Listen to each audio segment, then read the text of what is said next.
Welcome back, guys. It's episode 3 of the MonkeyGames Lounge. The best podcast, not the most famous or most popular one, but definitely the best gaming podcast on YouTube, maybe also on all podcast feeders. It is the best podcast, so if you found your way to here, then congratulations. Okay, this is a potentially life-changing moment.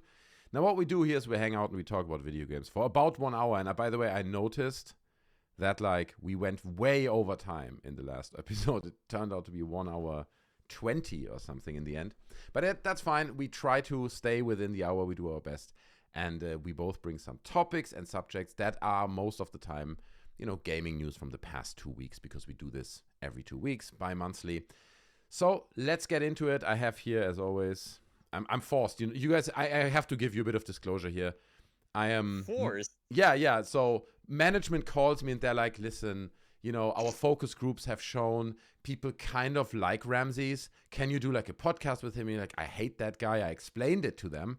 They're like, come on, man, and stuff. They give me a bit of a raise, a little bit of a bonus. And then now I'm here doing the podcast with Ramses. But yeah, Ramses is here too. So that's the thing. What you failed to mention is management is just you talking back and forth into a mirror. That's the issue. That's the problem. You keep telling you to take your meds, you're refusing. So here we are. I see the super schizophrenic scene where I'm talking to myself. Yeah. Okay, no, just but like that's Joe Wood. That's of course not true. We're a huge corporation. Sneezy Monkey Incorporated is a massive corporation, many employees. Absolutely. So of course we have management. We got 7.5 employees. We actually sawed some guy in half for the tax write-off. Anyway, go ahead. I thought you're the half employee because of age, size, and anyway, that's a different question. Let's get into tonight's subject. You watch your mouth, mister. I think last time you started, or did I start last time? I always start. No, you did. Yeah, you started last time. Yeah. Oh, I started last time. Okay, fine. So then I guess it's your turn that you come. You've got something prepared, Mr. Ramses, right? Let's go. Yeah, of course, of course. And I'm starting off. I really considered which story to use, and I don't want to waste time. So I think I'm going to start with the hottest story of this week, of this month. I'm calling it right now, the hottest story of this year. Ladies and gentlemen, Highguard is alive. It is a game that can be played for free. It's currently sitting from roughly, as of the recording of this, whatever, it's currently sitting at mixed on Steam with 27,400 reviews. Okay. It had an all-time player peak. The game was released 11 days ago. It had an all-time player peak of around 97,000. That's rounding down, so it actually got more. So we're doing well. Okay. But currently is hovering at around 5,000 players active. And that's rounding up, so it's actually less. It's hovering at around like 4,800 most of the time. I checked, and the 24-hour peak just before recording was 5,083. Right. So that is a 95% decrease from the high. But listen, it never was going to hold on to that player base. This game is a love child of Geoff Keighley. He didn't work on it. He just liked the game. We've said it before that he literally gave it the last spot on yeah, but I think you're reading too much into that. He may have just known the guys and he's like, you know what, these are good guys. Let's give them that slot. He likes the game. No, he specifically said, all the reports indicate he played the game. He really loved it. And that's why but Geoff Keighley plays games. This is the issue. You don't believe that the the Keelster. I don't. You don't believe the Keelster is an epic pro gamer staying up until 4 a.m. Playing his favorite Halo maps on Halo Infinite or whatever. But he is. He's out there. He actually still has his original Xbox 360 headset that he refuses to use anything else. But the Keelster is a massive gamer. He has an I Love Xbox tattoo as a tramp stamp. That's unconfirmed, but it's in my dreams. I saw it in my dreams. Allegedly. Anyway. Yeah. So I think users have pointed out, and when I say users, I'm talking about like Steam reviews and the gaming media that I follow. A lot of users have pointed out that Highguard literally sounds just like someone got the words Overwatch and just like found synonyms. And he's like, yeah, Highguard, Overwatch. Oh my God, that's true. Yeah. I hate to say it, but it's true. Yeah, I can hear it. And Overwatch is a story that I have, connect to it later. But that's another thing. But update is Highguard is out. It is alive. It's a small indie studio. Right. Just not indie, but it's a small studio. Mm-hmm. It had no marketing budget, which tells you, where the money went. I will say about Highguard, I didn't play it. I didn't play it because I'm not a roaming psycho. Mm. But um, it looks crazy weird. The Okay. biggest complaint has been. Yeah. You wanna go off? Do you No, want me to tell you go more on, about the game, or Like do the you biggest wanna complaint, because I'm looking at gameplay. I'm putting gameplay on here in the background. I hadn't looked too much at it. It's obviously like a hero shooter. Ironically, somewhat similar to Overwatch. No, It's not as hero-y. It's not as hero-y. For that's great English right there, as you think it is. Mm. A lot of people have said that the heroes really, like, the abilities don't really do much. The consistent theme has been players not really understanding why they died. Oh. Like, it's so difficult to get better at the game because it's not obvious how you did bad. Mm. The game also has, okay, if you want to go negative, which I'm not, Mm. I'm going to go positive, but the game has been described as weird as fuck, particularly because it seems to have a whole bunch of mechanics from a whole bunch of different genres that it's trying to force together. There's this, like, mining thing that you have to do early on where you're just mining for, like, resources to get enough money to buy equipment. That's early on, but all that matters Mm. is kills. Even though it looks like this game would be objective based, Right. almost MOBA-esque, it doesn't matter. Multiple people have said the biggest thing is just getting kills. That's one. Two, other than the weird mechanics that seemingly are just, like, incongruent with each other, I've seen it being described as a Valorant MOBA hero shooter type thing. But yeah, people have said that the heroes really aren't that different. The abilities are, like, they're there, but they don't really do much. It's much more gun focused and gun heavy, so it's not really as hero-y as people are, want it to be. Mm. Um, I mean, it sounds like and that yeah, and they're trying to mix like some genres there and try to be a little bit innovative, right? You make it about kills, yeah, but it's also a hero shooter. It's mixing things. precisely. And the also other thing is people don't really understand what makes one. There's, like, purple armor and blue armor, and people are like, I can't even tell you the difference between, like, 1-tier blue armor and, like, 3-tier purple armor. There's a whole lot of confusion. Yeah. Yeah. I have watched people like Shroud play, and of course it's Shroud, so I mean he's great at it, but it's just so weird. There's also this tower defense aspect where you're going around, like, putting, kind of like in Rainbow Six Siege, when you Right. put those, like, braces and stuff on windows. Mm. There's that aspect, but people have also said that it's useless because it's literally like 2 shots more that you have to fire. Mm. Visually, there's a lot of visually cool things, like that siege, like that siege ram that just constantly rams that force field over and over again. Mm. Looks cool. Mm. But people have also said that 3 versus 3 is just super, super small. Another big complaint has been just the map sizes. People, one Steam review I said that every map feels like the size of Latvia, and it's just, like, empty and barren. So people have said that this has to be a 5v5 or a 6v6. However, I think the developers made it 3v3 because they expected to have a small player base. Well, I'm watching a So, video here yeah. right now that says 5v5 below, actually. The gameplay, I think it's 5v5. But I don't know if it's modded or however they got that. I believe you that it's 3v3. Could be an option. They could have updated it.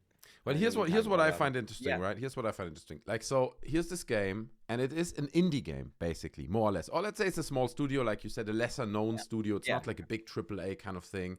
And they make this game, and okay, fair enough, it's a hero shooter, right? We've seen other hero shooters fail. But for some reason, they get now this enormous amount of hate, but at the same time, they also got this enormous amount of attention. And you know what that is? Yeah. That is the curse of Keighley, okay? They got the Keighley curse. So first, he blesses you, right? First, it's a blessing. It's like, Big Keighley has blessed you with a special appearance at the things, and you're like, this is the opportunity of our lifetimes. That's what they must have thought, right? This is our big shot now. This game is gonna be the final thing of the Game Awards, and it came and went. Everyone was disappointed, so it already went off on the wrong foot. The game itself didn't necessarily do anything wrong yet. It just existed, and it wasn't Half-Life 3. So, True. So people kind of got upset, and now it comes out, and now the Keighley curse has fully flipped on it. Now it's just, I mean, look how you talk about it. You talk about it with, like, as if it's the worst thing since since cancer. You know what I mean? It's like really horrible.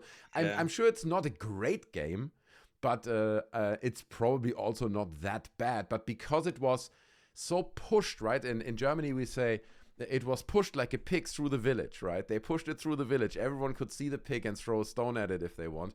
It came introduced at the Game Awards or whatever. Everyone saw it. Final thing. They got the hype moment. It came out. They had the high player numbers, and then it died the instant death right after that. Basically, I mean, it's a small community, but yeah, I just find this interesting how that kind of happened. And I don't know if the game really is good or bad. If it wouldn't have been that final game of the Game Awards, nobody would have spoken about this game at all. It would have just very true. It would have not been anywhere. So it's fascinating for me. I don't know. The game looks all right. Will I ever play it? No, to be honest, I probably won't. It's not a game. I was gonna say with your crazy fast internet, maybe download it and like on a MonkeyGames stream just for the fuck of it. Be like, okay, let's try Highguard. I mean, listen, it's free to play. I'm calling it right now, dude. I'm calling it right now. You're gonna spend like 30 minutes or less, and you're gonna be like, all right, back to Stalker 2 or whatever. But I will say I do like the Curse of Keighley thing you got going on. It's like an item in New Vegas, like plus 10 perception, minus 9 charisma. That's it. That's it. They were fooled. They were basically fooled, and it's a trap. It was a trap, and they walked into it. They were like, "Wow, huge! It's gonna be great," and it backfired brutally, and now they're doomed. The game is doomed. I mean, I don't think that it backfired. I really don't. I think honestly, 5,000 players, in my opinion, is like probably what they were aiming for. I mean, it's probably the best thing to happen because no one else would have known this game was coming out. You're right. If it wasn't for the Game Awards, I think this game would have failed like that. Now that would have been a Concord, like actually. True. Now it would be 50 or 100 players. You're right. You're right. Yeah, I do have a wager though. I wanna bet right now. Do you, Mr. Monkey of Games? That's what they call me. Do you believe with your 435 million years of living on this planet, do you think that this game will last like for a year? Oh, 1 year. That's my question. Yeah. So like basically early February next I'm not year. asking you lifespan, literally. Do you think will this game be around 1 year from now? That is the question. Yes. Yes, it will be. Yeah, it will be. Why do you say that? Because it's probably, if you like the small studio, not that expensive to run. And even if, I mean, players are going to go down. I'm projecting in 1 year it's going to be 2,000 players, 1,300 players, like in that range somewhere in 1 year from now. And it's going to be on live support, but it will still be around. I don't think they shut it down that quickly. Because it's a small studio, you know, a decision to shut something like this down, like as if it's nothing, would be more a big studio. You know, that's what Sony did, because they can afford it. This small studio, they're gonna try to nurture the game and at least have it running in the background, be a little bit profitable somehow, you know. So I think it will be around. Yeah, that's my prediction. I agree. You know what? That whole assessment, I agree with. I think this game's lifespan is gonna be 2 to 3 years, in my opinion. I just think that, oh man, all right. I'm going to make this more interesting. How do you think, because I have an idea, all right, and I think it's $4 billion. It's truly a $4 billion idea. You know, Bill Gates in his prime could have come up with it. Maybe I shouldn't say Bill Gates regarding current events. But anyway. This one, quick, move on now, quick. Yeah. Stephen Bills. Right. Stephen Bills couldn't come up. Yeah. So yeah, I want to ask you how, if you were the CEO of whatever, who cares, game studio that made this, what decision would you take to make Highguard live longer? Not better, just extend its lifespan. Because I have an idea, but I want to hear yours first. So go ahead. Wow, that's tough. That is. I have no idea. I never thought about something like this, to be honest. See, yeah. Yeah, I mean, what's your thing? I don't want to say anything dumb now. My first initial thought, to be honest, went to like cosmetics. Loads of really cool, epic, good-looking cosmetics that are just super well designed and customize your character like crazy. Oh yeah, man. Because the gamers love nothing more than microtransactions. I agree. No, my idea, which by the way, it's interesting you say you didn't want to say something stupid when you're sitting next to the rated R gaming star, who no one is dumber than I am. But I'm a competitive idiot. Anyway. Go on. My idea is, and this is not indicative, and it does not imply anything about my personal character, okay? Which is a great way to start off your idea. Well, what I want to say is this has no implication over who I am in real life. Of course. Okay, there's a huge disclaimer, dude. It's massive. Every single new character introduced in this game has to be a thick ass woman. Thank you. Every single character has to be a highly attractive, Oh no. fat in the right places type woman. I'm being dead serious. Every single person has to be like a Tracer or a Widowmaker I was or like a about to put May. a sexy Tracer That picture is on, bro. literally okay because there's no other way. I'm sorry. This has to be a Gooner game. There's just no way. Dude, one of the heroes is called Gage. Are we serious? Like, are we serious? Gage? We left that name behind in like Oh my corny God. 80s movie. Yeah. You know, corny 80s movies. Like, I'm sorry. That is, in my opinion, the only way you can salvage this game.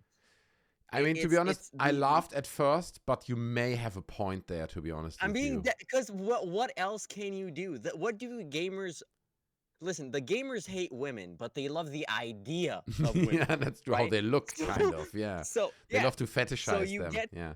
yeah, you get these what's her name? The Invisible Woman from Marvel Rivals, and you just duplicate her. Different ethnicities and different whatever, but that's the trick, man.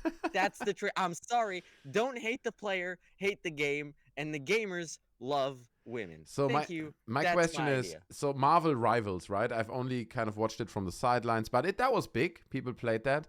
Does that have It's loads of still thick? huge. People love it. I know. Does that have loads of thick women inside, or I don't know? Are there loads of thick Well, superheroes? Mr. Monkey, I believe that's research you're gonna have to do on your own. God, I can't show you. Listen, I can't show you the vastness of the savannah. You have to explore it for yourself. All right. Okay. I'm gonna type it in. You have to go hunting. There's a whole bunch of anyway. So I mean, following your theory, then there would be some because the game was successful. But I mean, maybe the gameplay's better. But anyway, it's an interesting theory. I think you're not wrong to suggest that. Yeah, that might add to it. As fill it it's with thick sexist, right? waifus, It's bro. sexist That's to it. make that claim, but you're not wrong because you're right. Their audience are these kinds of Gooner kids who are still playing it probably, and they would love it. And that's where my know what? theory. Wait a second. That's where my theory comes in. That's where the microtransactions come in, bro. And now you pay for the slightly sexier outfit. Microtransactions are step 2 of the strategy. First, sexy characters, and then, you sell them the costumes. I agree. I agree. I mean, it feeds off of each other. And you know what? I'm totally down to make the male characters more homoerotic. I'm just saying what I am seeing. All right. So, yeah, that's the way. Make everyone hot and naked. Okay. There you go. That's my Great idea. contribution there. Thank you. I'll be expecting my $4 billion check to arrive in the mail anytime now. But there is quickly passing this. There is actually a bigger story here, I feel. So here you have a game, obviously slightly smaller studio, but we see with a lot of games that also come from bigger studios that they kind of hover after the big launch at like similar player numbers, right? Like one game that I'm playing sometimes that kind of suffered the same fate is Skate, right? That came out like half a year ago, 8, 9 months, 7 months ago, something like that. Maybe less than that, actually. It had, and I can show it on screen here, actually, peak was 134,000 players, and right now it sits at 2,790. So brutal fall off from the big numbers, and it's like it's such a common thing. Why? Yeah, that's a good question. Why? What do you think? For peak? I guess the question is like, why do we see this so much? Why do so many games that come out that are not necessarily bad games, but they just have no players after a month or two? It just crumbles instantly. I think, have you heard of the term friend slop? Yes, it's cheap co-op games kind of thing. I think it's just a product of that. I think it's games where you play it and you're like, I can feel the good idea that is at the core of this game, but there just isn't enough. The gameplay loop just isn't enough, which is interesting because I think back to the glory days of 2012, back when gaming peaked. and Skyrim came out, or Skyrim Yeah. came out in 2011, but whatever. Yeah. Back when gaming peaked, and I think of Skyrim, uh, I think, man, the gameplay loop there wasn't even that fun. But what it did have is these little mechanics came together so seamlessly. Mm. You were leveling up, and then you were going to one place, and then you found like a bit of loot. Oh, you were over encumbered, so you have to go back to the city. Oh, but you found like a little side quest, was led to another thing. So it was this perfect, like, constant snowballing effect. And then, like, when your character's like level 45, you realize you've actually done no main quest, no DLC, no nothing. Mm. You're like, why do I play this game? I hate it. And then you uninstall it, and then you play it again in the next 3 months. So I just think even that these games just like they just don't have enough to them. I think Highguard is different, though. It's just that it actually has a lot going on, but none of the mechanics feel connected. None of the Mm. mechanics feel interconnected enough. Especially the biggest complaints, other than the map sizes, is again the little siege, the little defense things that you're doing don't fucking matter at all.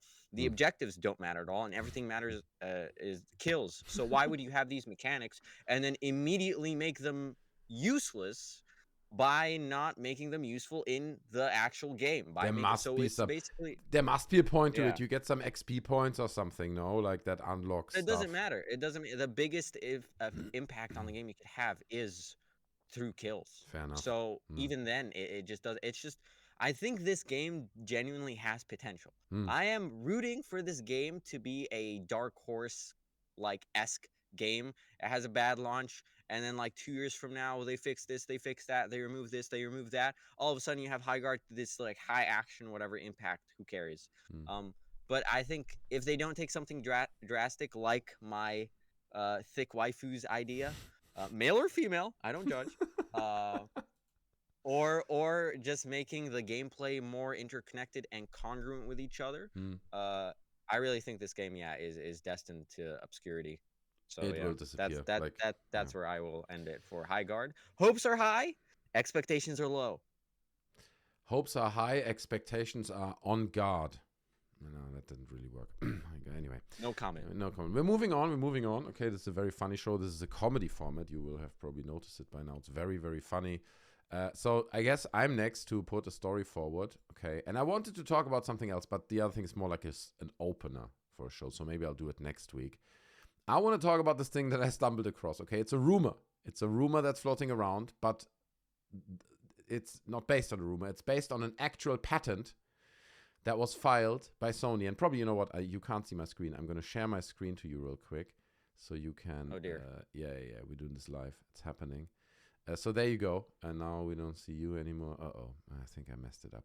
But anyway, I'll figure it out in a minute. You always do this. I always do this. But you can see it now. So there is a patent that Sony has filed for a controller, obviously a PlayStation controller, presumably, that has no physical buttons anymore and that only has touch screens. You know what I mean? Kill me. Yeah, right. And it's like, Jesus Christ.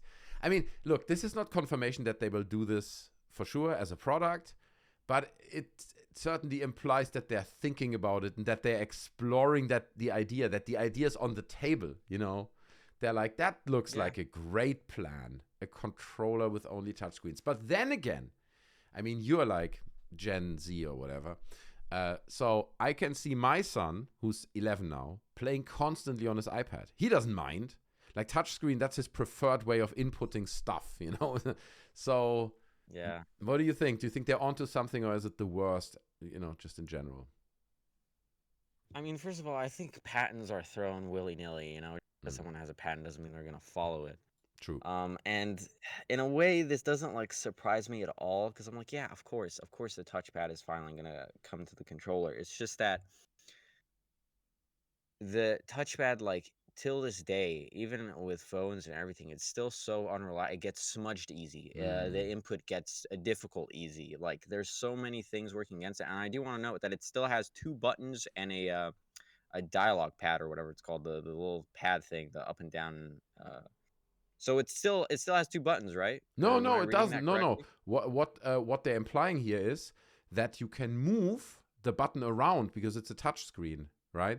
So if you're smaller, if you have a smaller hand like you, if you're a child, then you can My move. dainty hands. Yeah, exactly. You can move it around. So you can basically, the idea is, and it sounds cool on paper, you can customize your own controller. You can put the buttons wherever you want. You know what I'm saying?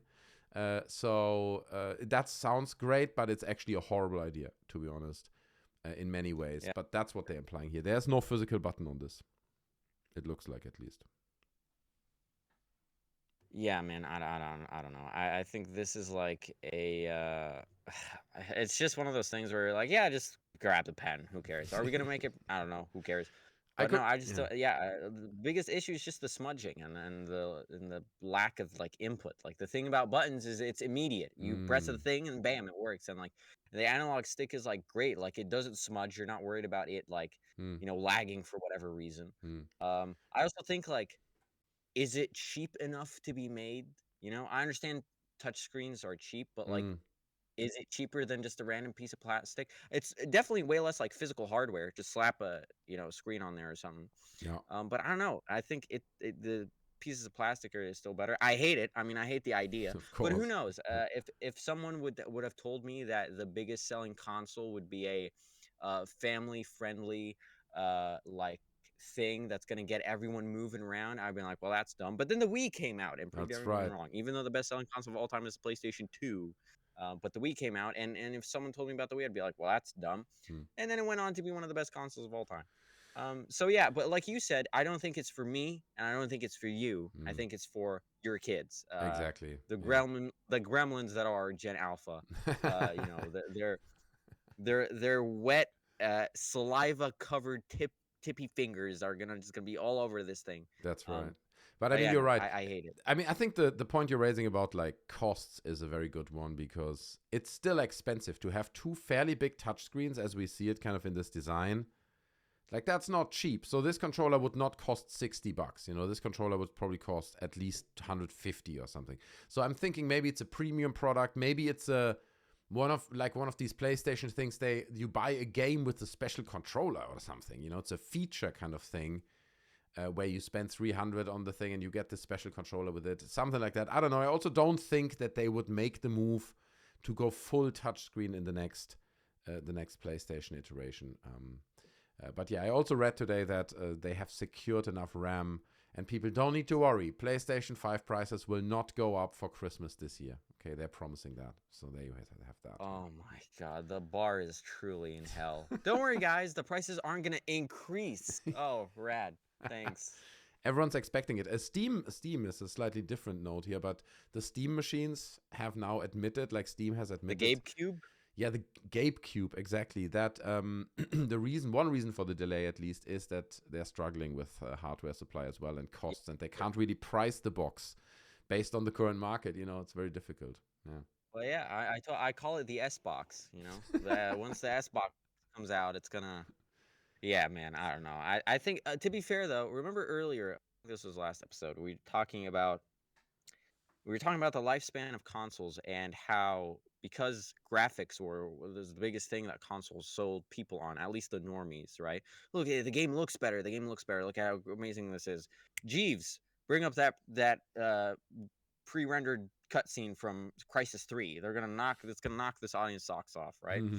But now, with everything, basically all graphics have stagnated. In my opinion, actually kind of gotten worse since like Red Dead Redemption 2, which is clearly now, in my opinion, just going to be the pinnacle of gaming for the foreseeable future. Probably until I don't know, even if GTA 6, I don't know, that's another conversation. Point is, I think the angle we should add to this touch screen controller is the idea of making a new console like buying point, basically. Because we can't sell you on graphics. We can't really sell you on, like speed or frame rate.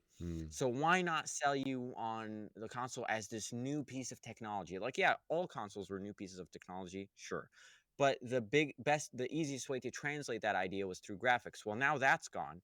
So we need another very obvious indication for the average normie to, at one glance, be like, wow, that looks better, or that's different, or that's another thing. And I think touch screen controllers, man, saying it feels like it's going to give me an aneurysm, but a touch screen controller is a highly effective way to be like, this is something new, this is something interesting. It might get all the tech heads like what's his name, Marcus Brownlee, famous tech YouTuber, Mhm. on board. He might try it out. So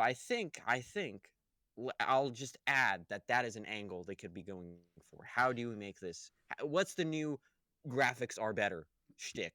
And I Yes. think this might be one of them. And I think you're right, and it goes almost a little bit into like into what Apple does sometimes, where basically they sell you products through like cool, sleek little animations. Or I could see stuff like, I don't know, you do a certain swipe on the controller, and then the game is on the controller, or you can just swipe it onto a screen or something like this. You know, little cool features that are basically tech.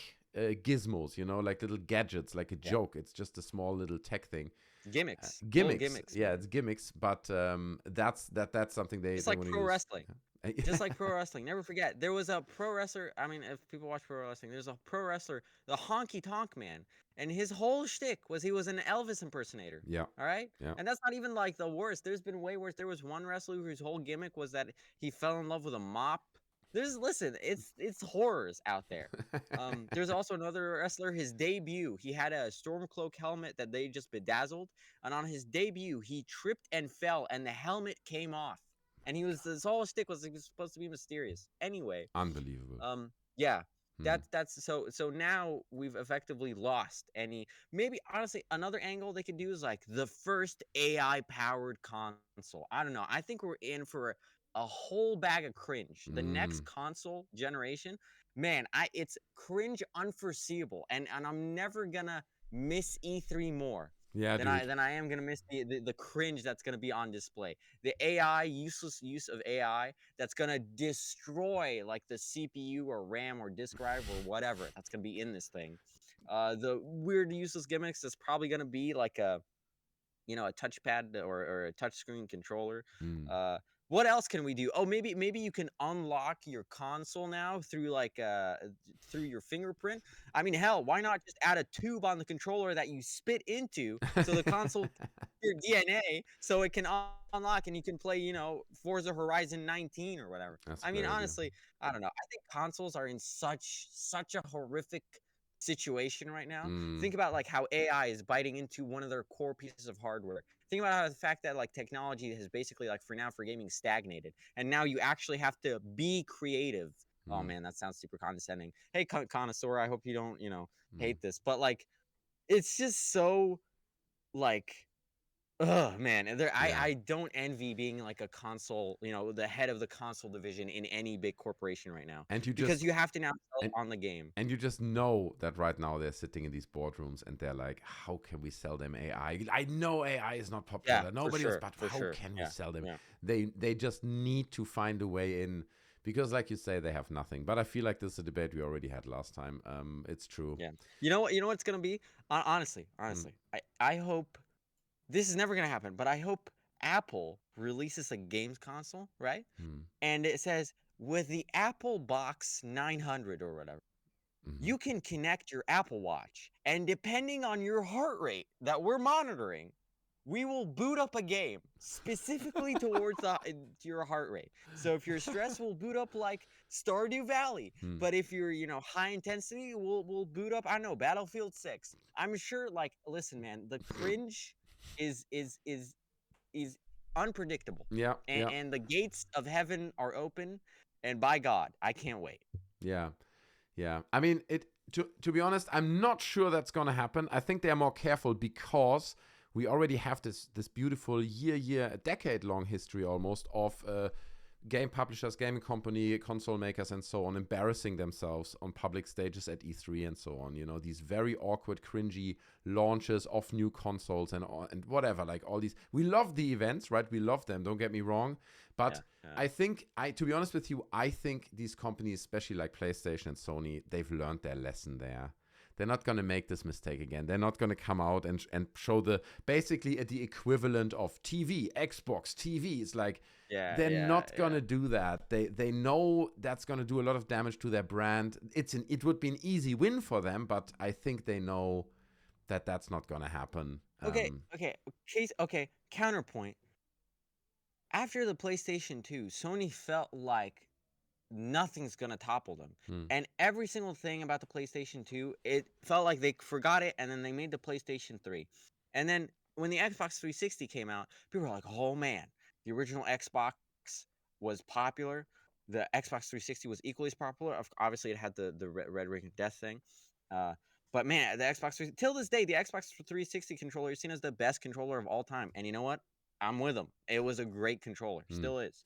But like my point is, just because they made a really great product does not necessarily mean those lessons will carry over. And you would be surprised, okay? Because after the 360, literally the beginning of going back to using the Xbox analogy, the original Xbox, the OG like creators had to fight tooth and nail with Microsoft to basically be like, this cannot be a all-in-one entertainment system for the living room. This has to only be a gaming console. They fought every like tooth and nail, literally till the day the console was going to be like finalized. They were fighting for it. And with the Xbox One, they did the exact same thing they fought so hard not to do. They tried to make an everything console for the living room. And with the PS3, it was just, other than the hardware being so lame and everything, that every bad decision they could take, they took it.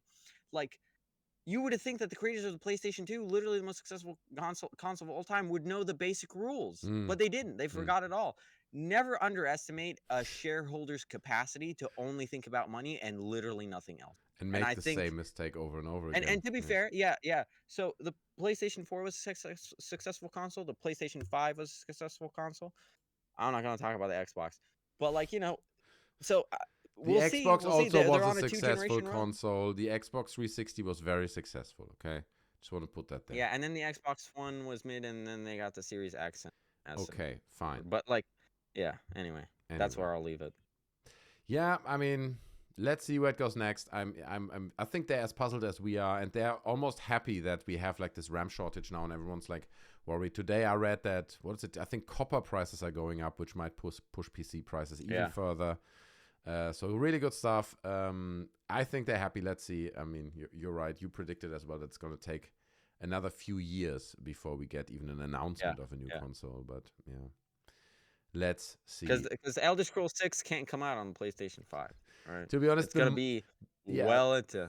The more I think about this, I think you're not far off with your 3-3-3-3 theory. To be honest with you. Telling you, man. Yeah, like we're doomed. We're doomed. We're doomed. Yeah, damn it, bro. How old am I? I don't even want to calculate. I'm almost 50 when that game comes out. It's ridiculous. That's ridiculous. I'm gonna have like a wife and kids by then. Yeah, you will be married. You will have kids. That's right. God damn it, bro. That's crazy. On the topic of Bethesda, which is great. This perfectly morphs into my next story. Let's go. This is fantastic. This is such a perfect, not even a metaphor. This is just a perfect illustration of where Bethesda is at currently.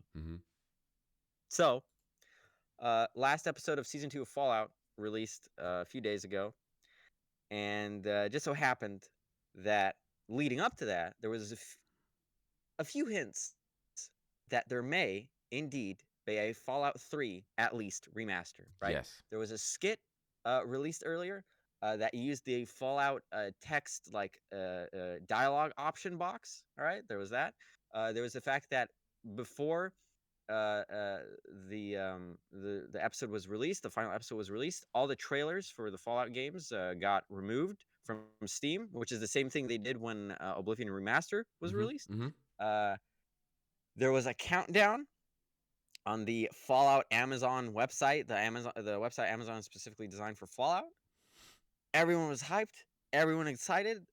All the Fallout subreddits were gnawing at their fingers and their nails. Excitement. Who knows? Here it is. The countdown is over, and it's behind the scene footage and pictures, and we got a 3D model of the casino, of the Lucky 38 casino from New Vegas that you can go through. Epic. And it has some pictures from behind the scenes. Obviously, in the same way that the Half-Life subreddit had a full-blown meltdown when Highguard was the last video game released or shown. Yeah. All the Fallout subreddits and rather Fallout forums went ballistic. There was a slew of Felford again memes a lot of I can't do this anymore memes. Um, yeah, people expected the Fallout 3 remaster. Of course, the New Vegas fan base were hoping, praying to the Lord. That's probably never going to happen, though. Mm. There's rumors also that the same studio that made Oblivion remaster probably in my opinion, I think it's likely working on a Fallout 3 remaster. Yeah, I think so. Yeah. But yeah, so the biggest story Bethesda's involved in recently is that there is no story. Yet another Bethesda, nothing burger. Yeah. What Fallout 4 was released, I believe, 10 years ago. We're coming up on the like IPs, the goddamn fucking companies built around Fallout and Elder Scrolls. Even though they didn't even make Fallout, that's Interplay. Yeah. But at least Elder Scrolls they made. The two biggest brands haven't had a major release in more than a decade. And to make things even worse, Fallout 5, you might be wondering, well, we hear a lot about Elder Scrolls 6. What about Fallout 5? Where is Fallout 5? Well, in 2023, I believe in an interview with IGN, the big Todd, the big Howard, TH himself, sat down and he's like, oh, well, Fallout 5, we're going to release that, after the Elder Scrolls 6. Which means Fallout 5, bro. Oh, God. I'm going to be an old man. I'm going to be at your grave. And I'm going to be holding it. Monkey, they released Fallout 5. I'm going to be literally an old man. I'm going to, every time I walk, I'm going to make the sound of a skeleton getting hit from Minecraft because of how old I am. I mean, yeah.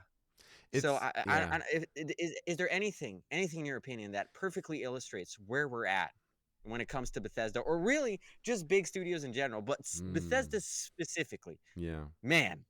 Yeah, it is shameful. I mean, it's tricky. It's a tricky thing because I don't really want a new Fallout game. I'm not the biggest fan of the Fallout franchise, so personally, how dare you? It's not really for me. I mean, I like the idea, but even I only played New Vegas, right? I finished that. The other games never really did it for me. But I would appreciate, that says all you need to know. To be honest, I think a remake, like you said, is not off the table. That we get like a remaster. I don't think a remake, but a remaster. Basically like the other one with like slightly nicer textures of Fallout 3 and stuff. Listen, Ramsey's prediction. Yeah. I think a Fallout 3 remaster is 100% coming. It's just Bethesda, and they're probably pushing Virtuoso or whatever the studio's called. Working on like it and like I don't know something else, and the studio's probably already busy with other games. I do 100% think Fallout 3 remaster is getting made because I think with Oblivion remaster, I mean, now you have a guaranteed, we're just leaving money on the table by not making these remastered. Yeah. So they're like, and after, so I understand Starfield was financially successful, not reputationally. No one cared about the DLC. I don't even know if the DLC was successful. Probably was because Bethesda Magic. I don't know how they do it, but yeah. But no, I think a Fallout 3 remaster is absolutely on the way. New Vegas, I don't know. Probably, I think what's hampering New Vegas, other than maybe Bethesda's ego, because Bethesda didn't make it, Obsidian I think did. so. I also might think it's. Remember, New Vegas is built on the same engine that made Morrowind. All right, we're dealing with the Gamebryo engine. We're dealing with some fucking rickety ass shit, dog. We're dealing with like, we're dealing with like what Noam Chomsky is today. That's basically the Gamebryo engine. It's just like this thing that's like half alive. It's like GameSpy. Yeah. Anyone remember GameSpy? Oh yeah, I remember GameSpy. Yeah. So I think that's holding it back. But I think there's also an aspect to that. Companies like Bethesda, they've grown so big, since the early success they had, and I think they get too precious about these brands. They have the new Fallout game. Oh, it has to be this and it has to be that, and they themselves set these extremely high expectations up in the sky, and then they realize that doesn't happen. It's pretty evident that that's also happened with Starfield. When you played that game, you could Skyrim. Yeah. I love it.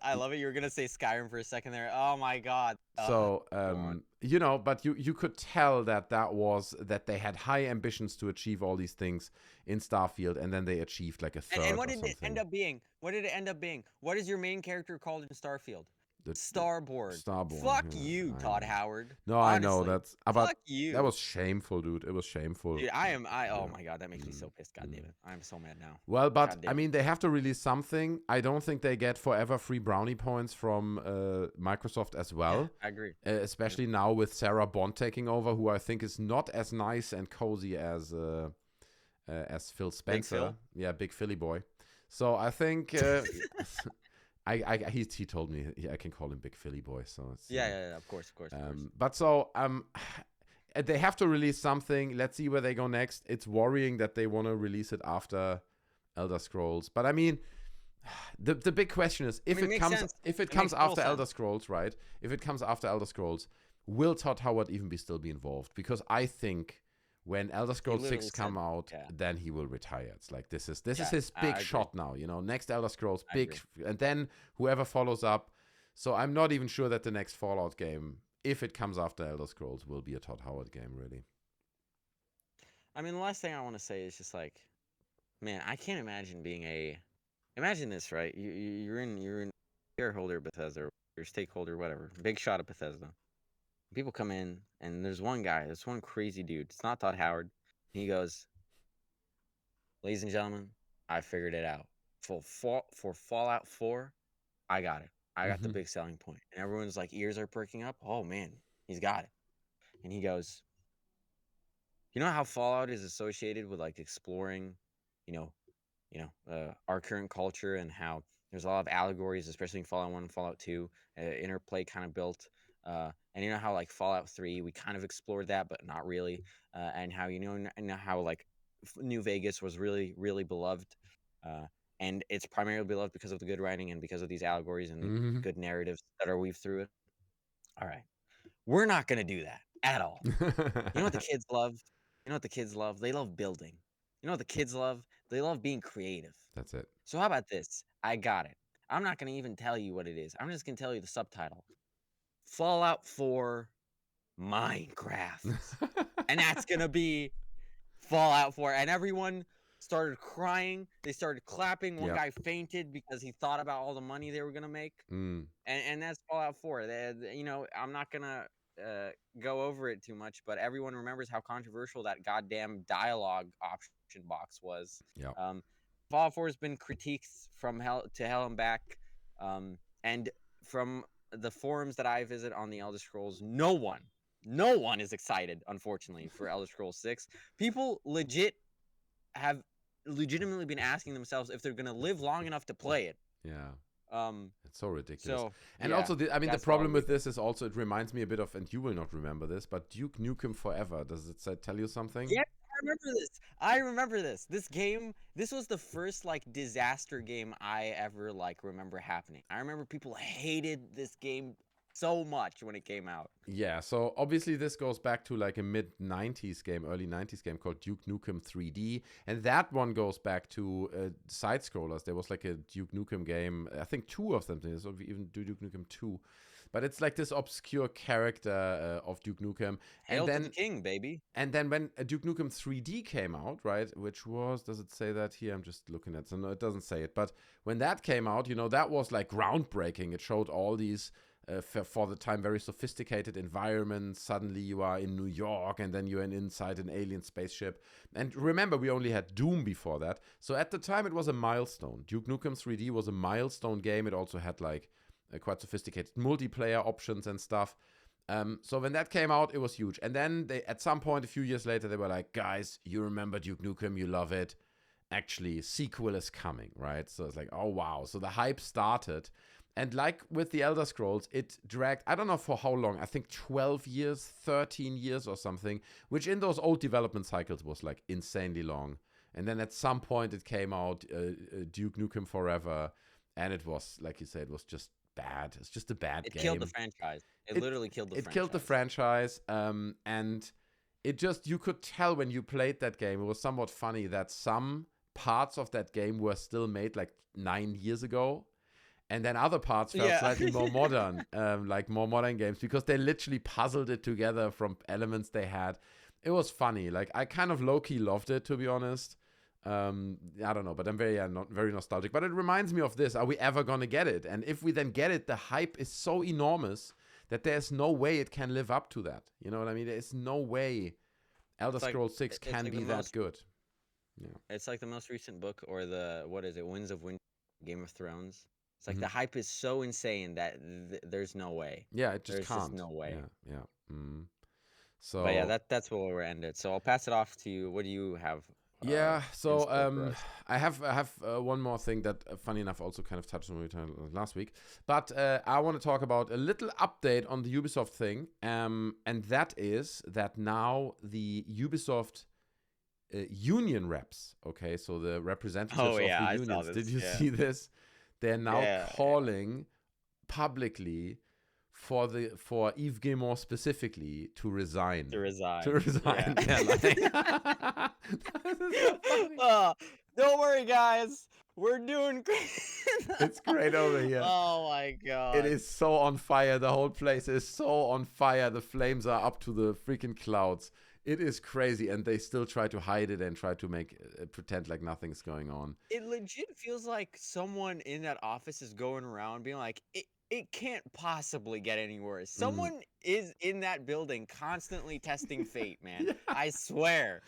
I know. Oh, God. I mean, if I would be working at Ubisoft right now, to be honest, at this point, I would just try to stay employed as good as I can in order to see the drama. You know, I want to see the drama. Yeah. I want to be behind the scenes. I want to know what the employees say when the doors are closed. So, now the unions. They're French, too. Don't forget, those offices, they're French. And those French people, man, they're not tacked about anything. They're not known for their tact. So they're coming up, I'm just saying, man. That's true. Good on them, honestly. Well done. Well done to the French. I mean, it's hilarious. I mean, first of all, the guy's not resigning. I've said this before, that the French would rather burn down their whole company than give it to any American or Saudi or Russian, in my opinion. And I think the Guillemot brothers, I think it's the whole family. It's basically Ubisoft is their legacy. So now it's like a bigger like ego self-value thing. Yeah. But yeah, I think, man, I can't imagine, dude. I totally agree with you. Those guys, the employees over at Ubisoft, at least the main offices in France, those dudes are just like, I just want to feed my family. Like, you know what I'm saying? Exactly, dude. Oh god, it's so sad, but they really are. They're just like, listen, man, what's the French name? Guerre. He's in the 5th grade. We're coming up on the 6th. I gotta pay those fees somehow, so I gotta work on Assassin's Creed 17 or whatever. Oh man, yeah, man. Listen, I'm telling you, that remaster, bro. I'm sure that Prince of Persia remaster, I'm sure they did it because they got some kind of tax incentive or whatever tax stuff. Same thing.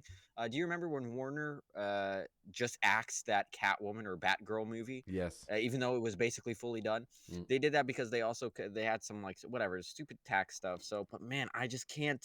Man, just give me something. Give me something to salvage this reputation. I still hold my belief that they did this because someone sat down and they're like, listen, bros, we got 2 options. We either do this now, take the hit, take whatever that comes with it.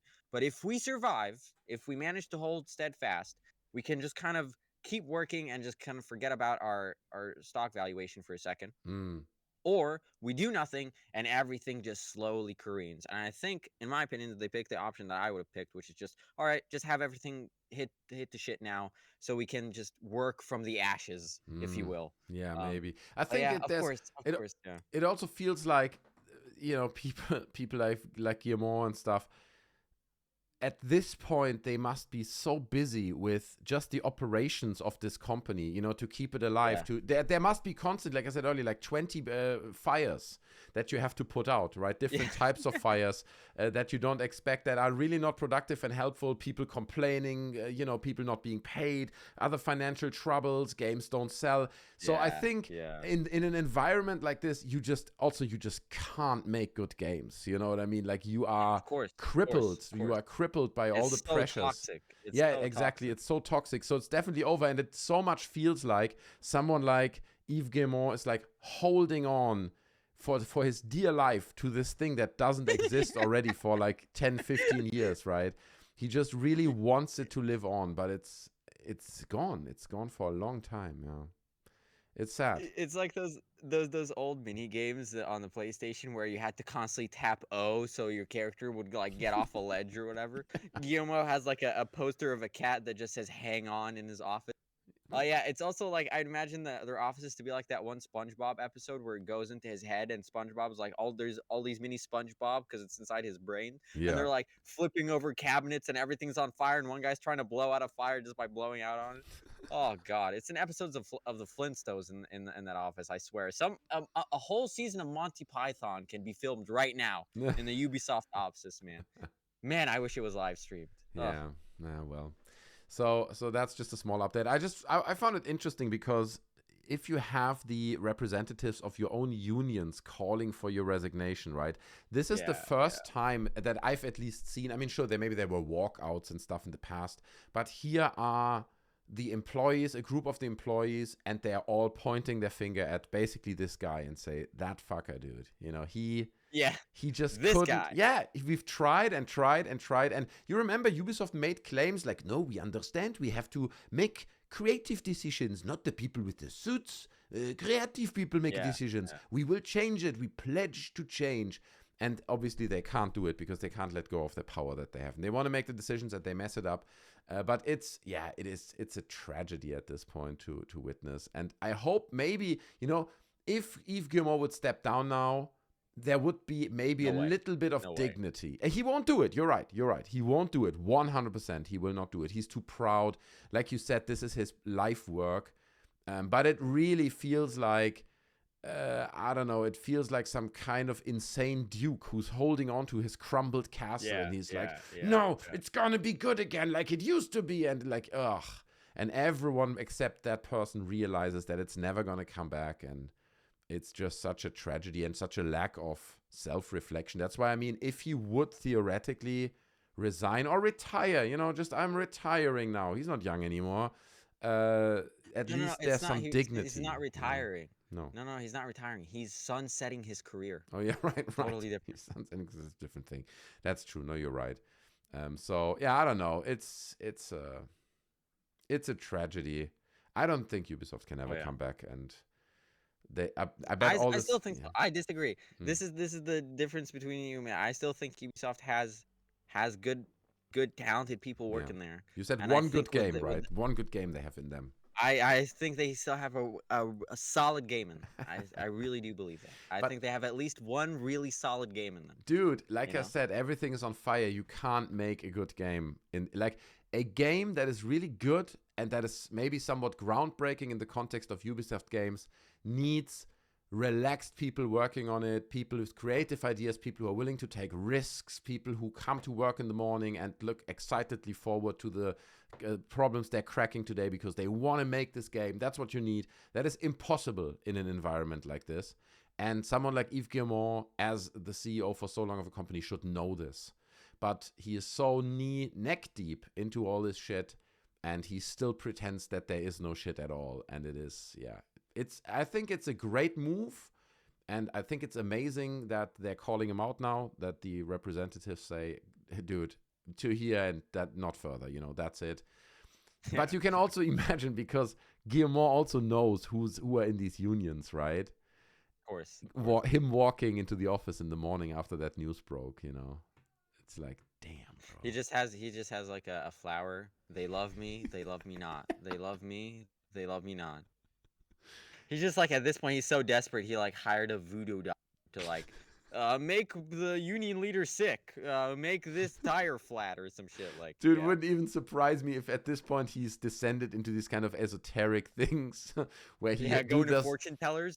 Yeah, and he's got rituals. He does rituals in his office when the door is closed, and he's praying to some god somewhere. He has like a rabbit's foot, dude. I'm telling you, the Prime Minister of Canada during World War II would like have like fortune tellers and like what were they called? Whatever, people who allegedly could contact spirits from the past. He was a very weird guy. I forgot his name, but that is basically Guillemot right now. Yeah. He's going to people who is like, get me to my grandfather. Maybe he has some advice for me. I swear, man. Oh God.